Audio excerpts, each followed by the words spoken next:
Canaan ദേശം പിടിച്ചടക്കിയ യോശുവ 21 വാക്യത്തിൽ പറയുന്നു, അവിടെയുള്ള അനാക്യ മല്ലന്മാരെ തോൽപ്പിച്ചു, അവരെ ദേശത്തു നിന്ന് നിർമൂലമാക്കി. ഇസ്രായേൽ മക്കളുടെ ദേശത്തെങ്ങും ഒരനാക്യനും ശേഷിച്ചില്ല.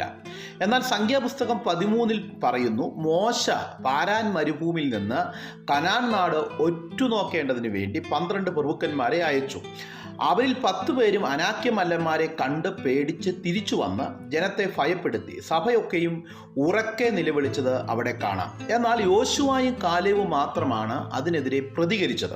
അന്ന് യോശുവ ജനത്തോട് പറഞ്ഞത്, അവരെ ഭയപ്പെടരുത്, അവർ നമുക്ക് ഇരകളാകുന്നു, അവരുടെ ശരണം പോയിരിക്കുന്നു, നമ്മോടുകൂടി യഹോവ ഉള്ളതുകൊണ്ട് അവരെ ഭയപ്പെടരുത്.